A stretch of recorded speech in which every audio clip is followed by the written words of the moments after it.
The message came on a Tuesday. It appeared on every screen across Earth at the same moment.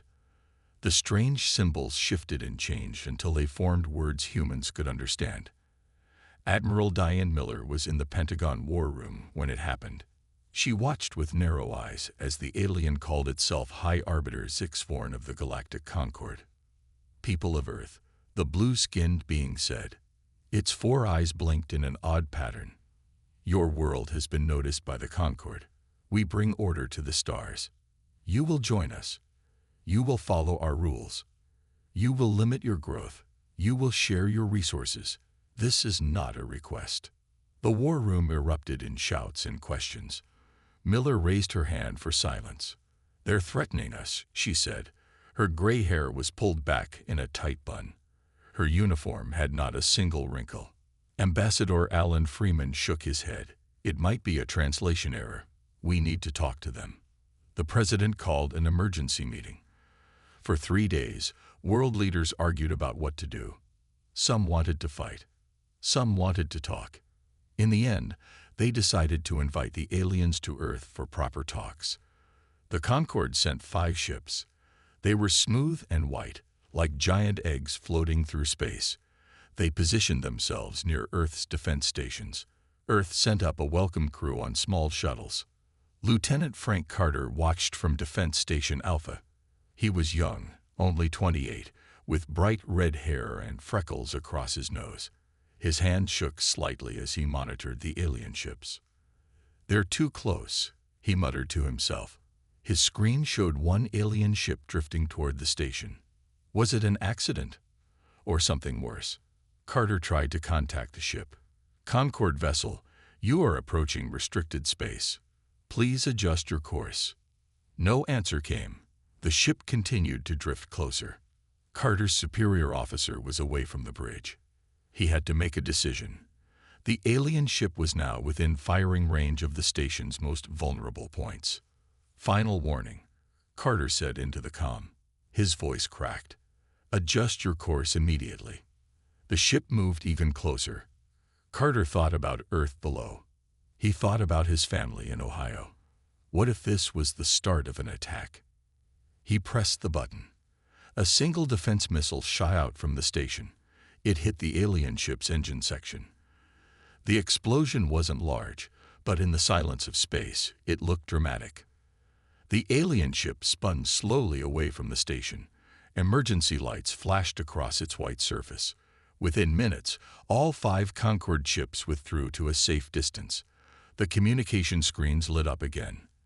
This time, High Arbiter Zixforn looked angry. 2 of its 4 eyes had turned red. "We came in peace," it said, though nobody believed that. "Your species has shown its true nature. You have killed 4 diplomats of the Concorde. This act of barbarism will not be forgotten." The transmission cut off. The alien ships vanished into bright flashes of light, gone as quickly as they had appeared. On Earth, panic spread. News channels played the recording of the aliens' threat over and over. People stocked up on food and water.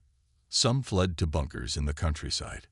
In the Pentagon War Room, Admiral Miller stared at the empty screens. "What happens now?" Ambassador Freeman asked. His face was pale. "Now we prepare," Miller said. "They'll be back, and they won't be interested in talking anymore." President Laura Daniels called for calm in a worldwide address. "We did not ask for this conflict," she said, "but we will not bow to threats. Humanity will stand united." Lieutenant Carter was brought back to Earth. Some called him a hero. Others called him a fool who had started an interstellar war. He couldn't sleep at night, wondering if he had made the right choice. 3 months passed with no sign of the Concorde. But everyone knew this wasn't over. It was just the beginning.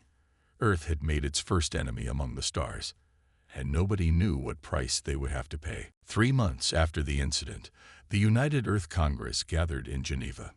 The Grand Hall was packed with representatives from every nation. The mood was tense. Everyone knew what was at stake. President Laura Daniels stood at the podium. She was a tall woman with dark skin and short gray hair. Her blue suit was perfectly pressed, but her eyes showed she hadn't slept well in weeks. "We face the greatest threat in human history," she said. "Today we must decide our response to the Galactic Concord." Intelligence Officer Natalie Rodriguez took the stage next. She was young for her position, only 35, with long black hair tied back in a ponytail. She tapped a screen, and images appeared on the wall behind her. "We've analyzed the Concord's message and their ships," she said, "and we found something important." The screen showed planets with alien cities. "These are worlds the Concorde claims to have helped. But look closer." The images zoomed in to show armed guards, work camps, and mines stripped of resources. "The Concorde doesn't want allies," Rodriguez said. "They want servants. Every species that joins them ends up losing their freedom. They take resources and give almost nothing in return." Murmurs filled the hall. A man stood up from the science section. Dr. William Howard was the leading expert on possible alien life. He was short and round with a bushy beard and kind eyes. "Even if this is true," Howard said, "we must try diplomacy again. Their technology is far beyond ours. A war would be disastrous for Earth." Admiral Miller stood next.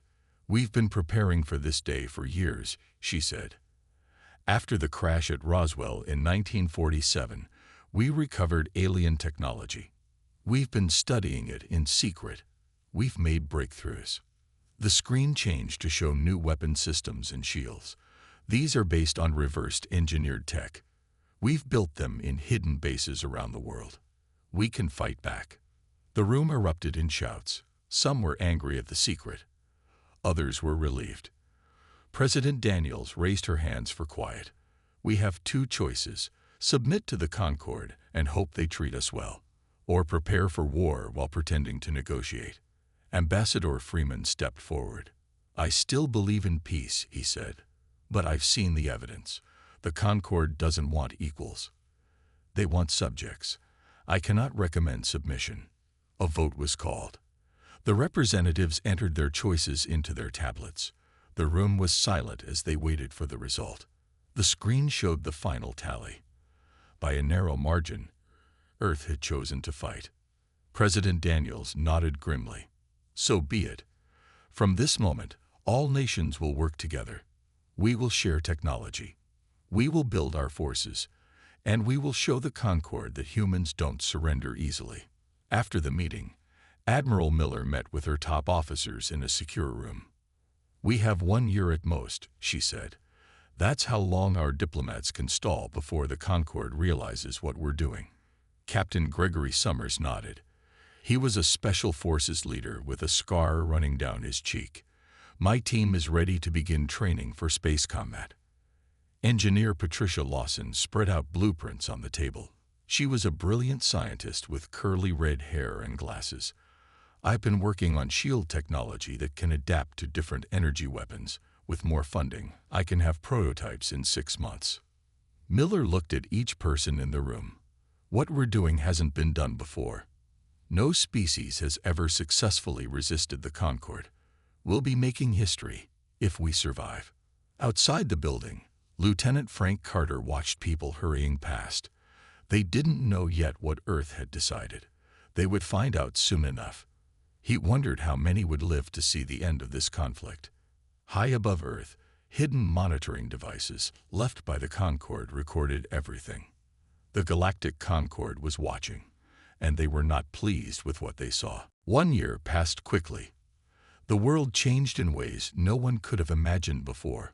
Old enemies became allies. Countries that had fought for centuries now worked together.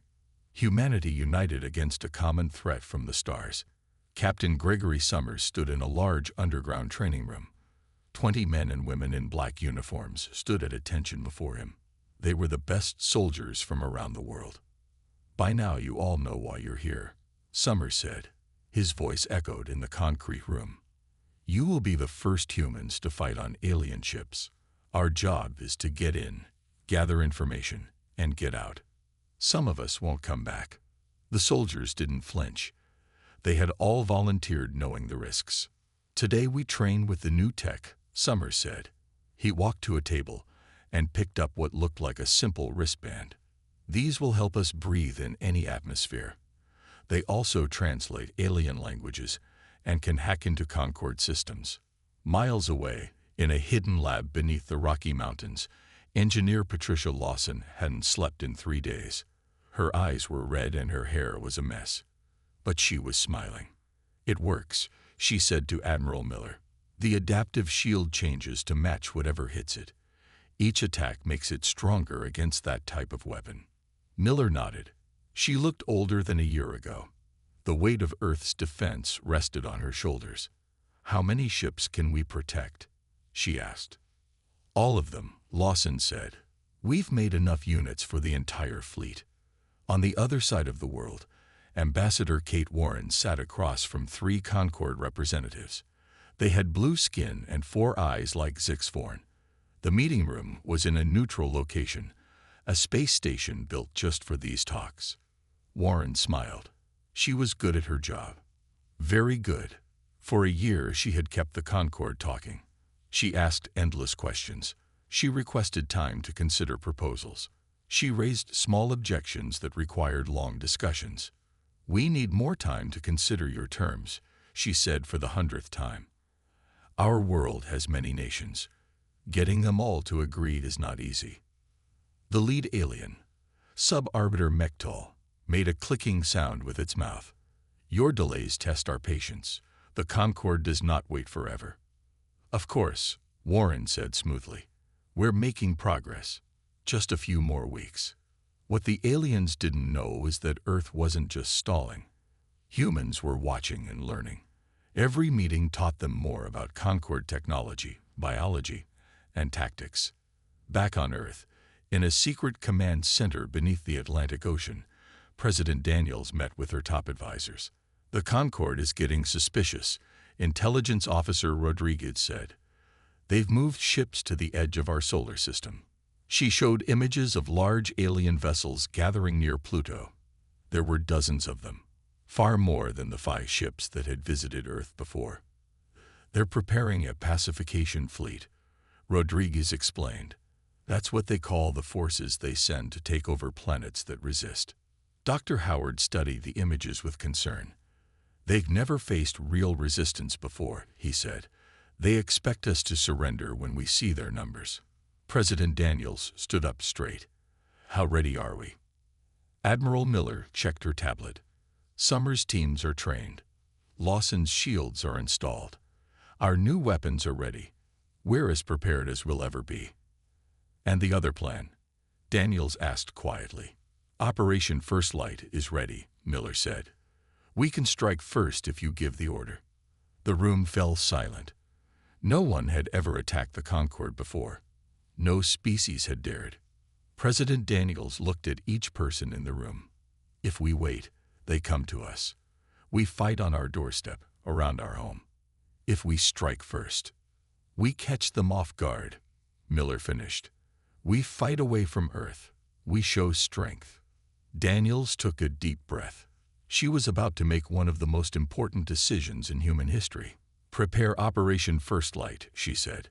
"Humanity will not wait to be invaded." Admiral Miller stood on the bridge of Earth's largest warship, the Defiance. The ship was hidden behind Saturn's rings. 4 other ships waited nearby. They were the best Earth had built, using both human and reversed-engineered alien technology. "Operation First Light begins in 30 minutes, Miller said to her crew. "This is what we've prepared for. This is humanity's first step into a larger universe." Commander Richard Benson led the mission. He was a quiet man with steady hands and a sharp mind. His squadron consisted of 20 smaller ships, designed to be fast and hard to detect. "Our target is their faster-than-light drives," Benson told his pilots. "The quantum disruptors will disable their ability to escape. Then we hit hard and retreat quickly." The Concorde fleet had no idea humans could reach them so quickly. They thought their position near Pluto was safe. They were wrong. Benson's ships moved silently through space, their new engines barely leaving any heat signature. When they reached the edge of the Concorde fleet, they split into 5 groups and moved into position. All ships report ready, Benson's second-in-command said. Benson took a deep breath. Deploy disruptors on my mark. 3, 2, 1. Mark. 20 small devices launched from the human ships. They floated toward the Concorde vessels, unnoticed among the stars. When they reached their targets, they activated. Bright blue waves of energy spread across the Concorde ships. Their engines flickered and died. Panic spread through the alien fleet as they realized they could no longer jump to faster-than-light speed. Phase 2, Benson ordered. Weapons free. The human ships attacked from all sides. Their new missiles pierced alien shields that had never been designed to stop Earth weapons. Explosions lit up the darkness of space. The Concorde tried to fight back, but they were confused and surprised. Half their ships were damaged before they even began returning fire. After 15 minutes of intense fighting, Benson gave the order to retreat. The human ships pulled back, disappearing as quickly as they had appeared. The damage was done. 7 Concorde ships destroyed, 12 heavily damaged. The rest stuck in normal space, unable to use their faster-than-light drives. On the Defiance, Admiral Miller received the report from Benson. Casualties? She asked. 2 ships damaged, no lives lost, Benson reported. The mission was a complete success. News of the attack spread across space faster than any ship could travel. Subspace communications carried the story to every corner of the galaxy. The Concorde had been attacked. Humans had struck first, and they had won. On a planet called Vex, millions of light years from Earth, a species that had lived under Concorde rule for centuries watched the reports with amazement. The Vexians had tall, thin bodies and skin that shifted colors with their emotions. Now they all turned bright yellow, the color of hope. Could it be true? A Vexian leader asked. Has someone finally stood up to the Concorde? On another world, the rock-like Tellarites gathered in underground caves to discuss the news. The humans fight, one elder said. Perhaps we should too. Similar conversations happened on dozens of worlds. Species that had been conquered and controlled by the Concorde began to wonder if change was possible. In the Grand Hall of the Concorde Council, High Arbiter Sixforn faced angry questions from other council members. How could this happen? Demanded a counselor with green scales. They are primitives. We underestimated them, Sixforn admitted. That will not happen again. The council voted unanimously. Humans were now classified as a grave threat to galactic stability. All resources would be used to crush Earth completely. Back on Earth, President Daniels addressed the world. People filled the streets, watching on giant screens. We have struck the first blow, she said. We have shown the galaxy that humanity will not submit to tyranny. But this is just the beginning. The real fight lies ahead. Little did she know that across the stars, billions of alien eyes were watching. And for the first time in thousands of years, the Concorde felt something they had forgotten. Fear. The Concorde did not wait long to respond. 2 weeks after Operation First Light, they attacked Earth with all their remaining strength. Hundreds of ships appeared in Earth's orbit, far more than anyone had expected. Colonel Samantha Kelly stood in the control room of Earth's orbital defense grid. She was young for a colonel, just 35, with short blonde hair and a determined look in her eyes. She had trained for this moment her whole career. They're here, she said as the screens lit up with enemy ships. All stations activate Lawson shields. Around Earth, 50 defense platforms powered up their new shield technology. Engineer Lawson watched from her lab as her creation faced its first real test. Come on, she whispered. Work like you did in testing. The Concorde fired first. Beams of energy shot toward Earth from their largest ships. They expected to cut through human defenses easily. Instead, the Lawson shields flared bright blue. They absorbed the energy and grew stronger. It's working, Lawson shouted, punching the air. The shields are adapting. Colonel Kelly didn't waste time celebrating. Launch sunburst missiles, she ordered. From the defense platforms, hundreds of missiles streaked toward the Concorde fleet. These were Earth's newest weapons. They could track the energy signatures of Concorde vessels and match their movements perfectly. In space, the battle looked like a light show. Explosions bloomed in silence. Ships turned and twisted, trying to avoid the pursuing missiles. Meanwhile, far from the main battle, Captain Summers and his Special Forces team approached the Concorde flagship in a small stealth craft. Their mission was critical: get aboard, download fleet data, and escape. 6 men and women in black suits checked their equipment one last time. Remember, Summers told them, we need that data more than we need to fight. Get in, get the information, get out. Their ship attached to the Concorde flagship like a parasite. Using tools designed by Lawson, they cut through the hull without setting off alarms. Inside, the ship was strange. Corridors curved in odd ways, and the air smelled like metal and spice. This way, Summers whispered, following a map on his wrist device. Their data center should be 3 levels down. They moved silently through the ship, avoiding Concorde crew members when possible, using stun weapons when not. They had trained for this using simulations, but the real thing was different. More tense, more alien. When they reached the data center, Summers stood guard while 2 team members worked on the alien computers. How long? He asked. 5 minutes, one of them replied. Their security is good, but our programs are better. Back at Earth, the battle had reached a stalemate. The Concorde couldn't break through the Lawson shields, but Earth couldn't destroy all the Concorde ships either.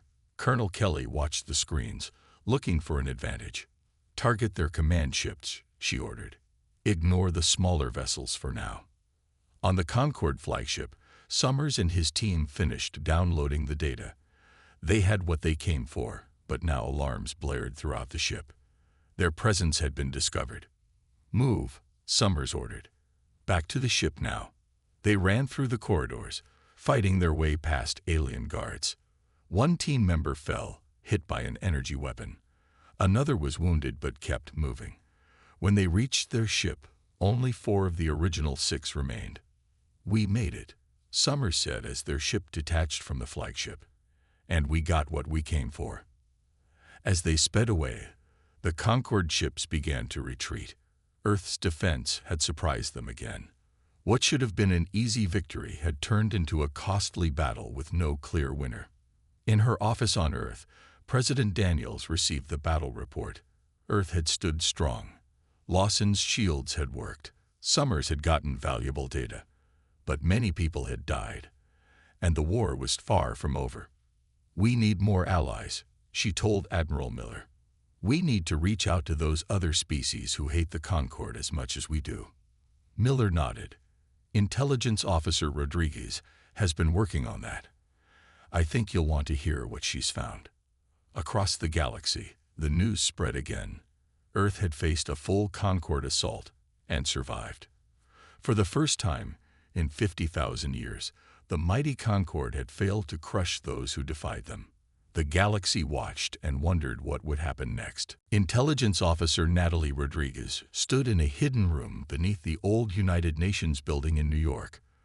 The walls were lined with screens showing alien star charts and communications. For months, she had been collecting and analyzing information from across the galaxy. The data Captain Summers brought back was the key, she explained to President Daniels and Admiral Miller. It gave us access to Concorde communication networks. We can now reach other species directly. On the main screen, faces of different aliens appeared. Some had scales, others had fur. Some had multiple eyes or strange skin colors. But they all shared one thing: hatred for the Concorde. These are resistance leaders from 12 different worlds, Rodriguez said. They've been fighting the Concorde in secret for years. Now they want to talk to us. Ambassador Warren stepped forward.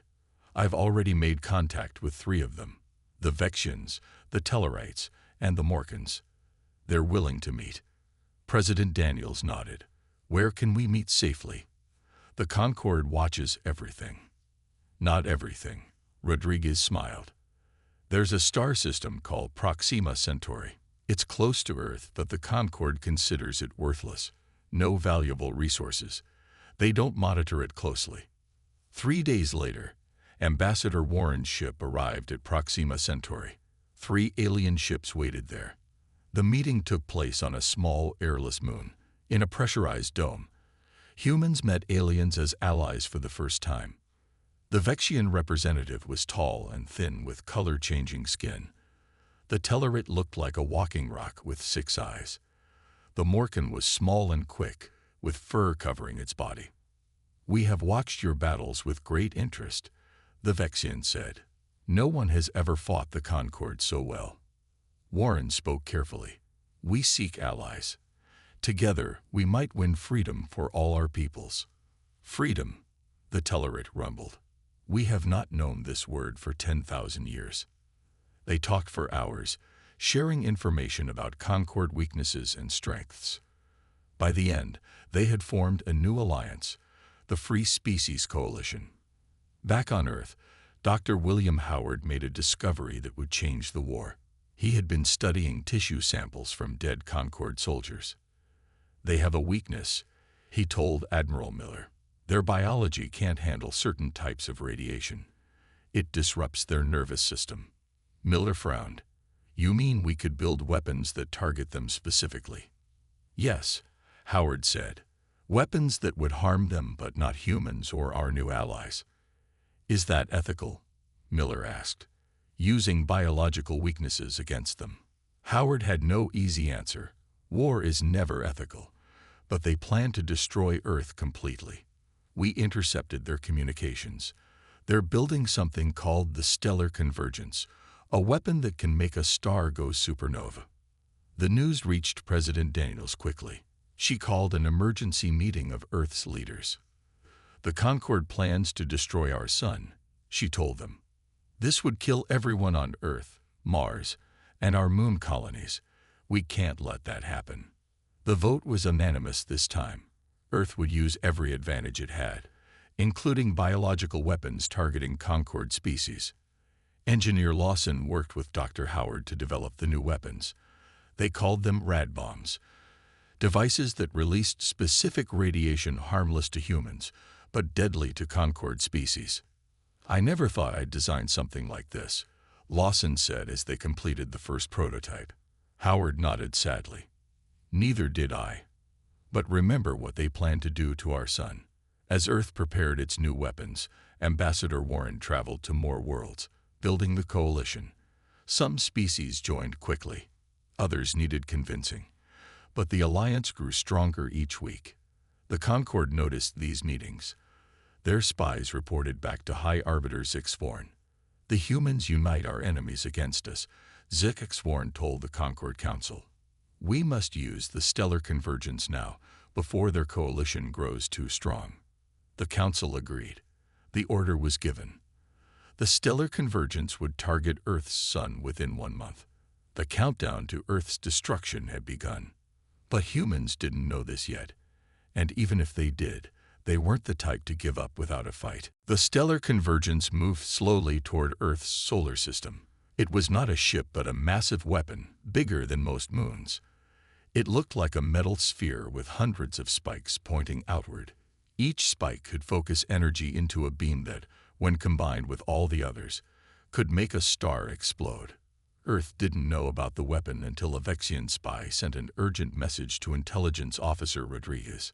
"We have 2 weeks before it reaches our sun," Rodriguez told the Emergency Council. Her face was pale with worry. Admiral Miller studied the images of the convergence. "Can we destroy it with conventional weapons?" "No," Engineer Lawson said. "Its shields are too strong. But I have an idea." She showed them plans based on the data Captain Summers had stolen.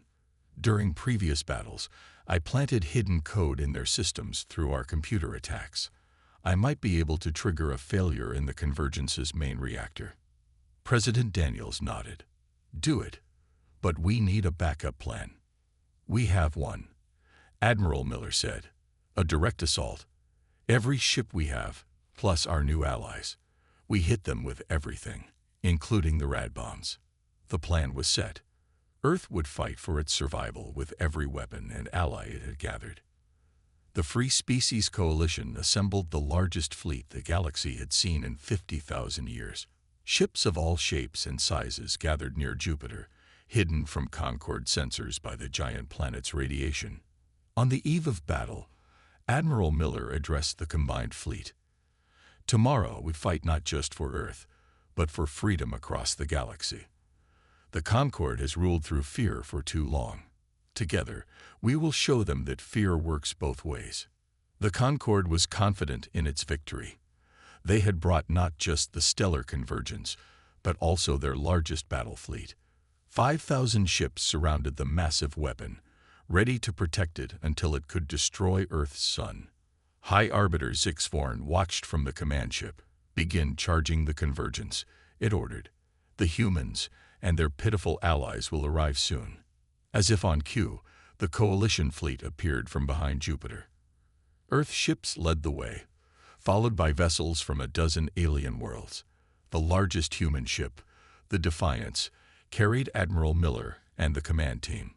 "All ships, attack pattern Delta," Miller ordered. "Focus on their escort ships first." The space between Jupiter and the convergence erupted in battle. Energy beams and missiles crossed the void. Ships exploded into clouds of debris.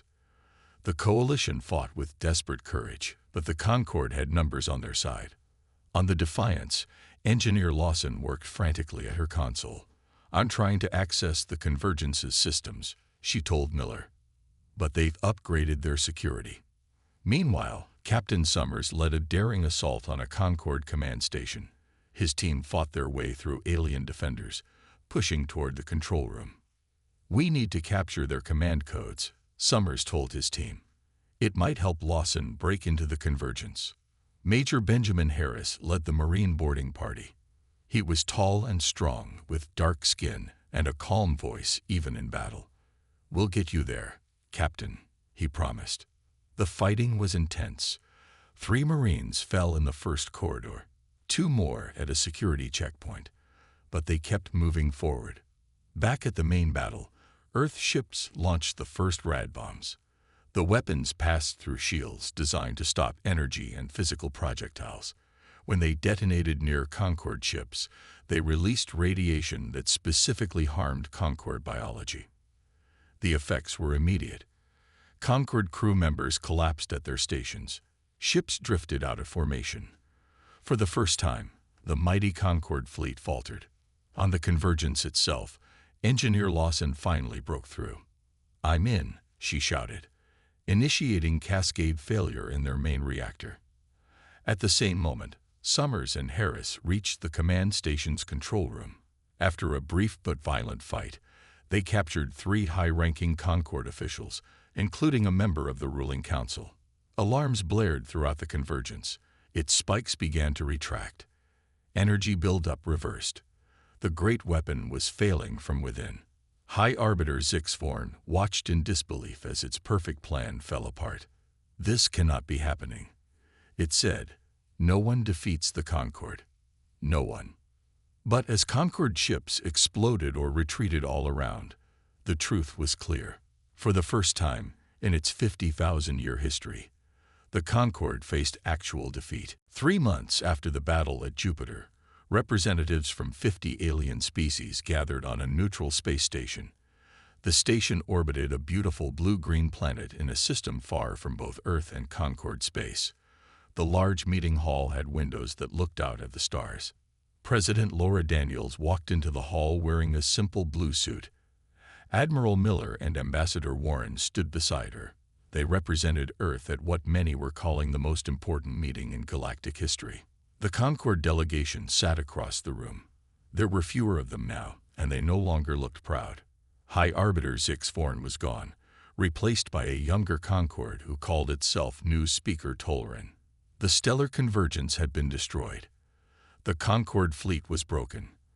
Rebellions had spread across hundreds of worlds once under their control. "Welcome to the Summit of New Beginnings," said the Vexian chairperson, whose skin shifted between calm blue and excited yellow. "Today we write a new chapter for our galaxy." President Daniels spoke first. "Humans did not seek this conflict," she said. We only wanted to live free, to determine our own future.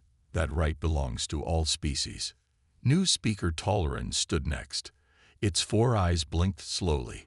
The Concord ruled for 50,000 years, it said. We brought order, but perhaps our methods were flawed. The negotiations lasted for days. Sometimes voices were raised in anger.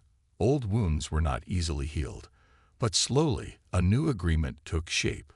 On the final day, President Daniels presented Earth's terms. The Concord would be dissolved. Each species would govern itself. A new alliance would form based on mutual respect and cooperation, not control. Trade would be fair. Technology would be shared. No world would rule over another. We call it the Galactic Association of Free Worlds, Daniels said. Each member equal. Each voice heard. One by one, representatives signed the new charter. Even the Concord, now just one species among many, added their name.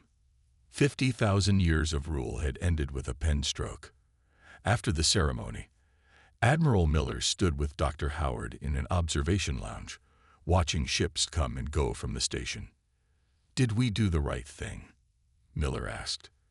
Choosing war when they first contacted us. So many died. Howard looked thoughtful. We didn't choose war over diplomacy, he said. We chose freedom over submission. The Concord never wanted real diplomacy. They wanted surrender. Nearby, Lieutenant Frank Carter watched quietly. The man who fired the first shot that started the war now worked as a liaison between human and alien military forces. He still wondered sometimes if he had made the right choice that day on Defense Station Alpha. Carter noticed Captain Summers enter the lounge with a Vexian officer. The color-changing alien was explaining something about their home world. Summers laughed at something the Vexian said. Just a year ago, they would have been enemies. Now they were planning joint training exercises. In another part of the station, Engineer Lawson showed her adaptive shield designs to a group of alien scientists.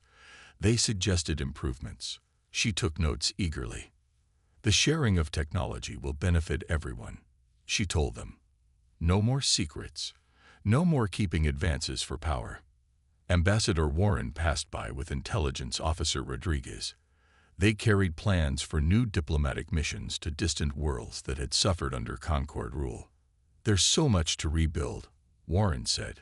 So many worlds that need help. Rodriguez nodded. And we have so much to learn from each other. Back in the observation lounge, President Daniels joined Miller and Howard. The three stood silently for a moment, looking out at the stars. They never understood us, Howard said finally. The Concord thought humans would choose safety over freedom, that we would submit rather than fight. That was their biggest mistake, Miller agreed. Humans don't fear war. We fear being controlled. President Daniels smiled slightly. And now neither they, nor we, have to worry about either. Outside the window, ships from dozens of worlds moved peacefully through space. The galaxy watched as a new era began, one where no species ruled over another, where each determined their own path among the stars. Humanity had chosen war when faced with slavery. And in doing so, they had brought true peace to the galaxy at last.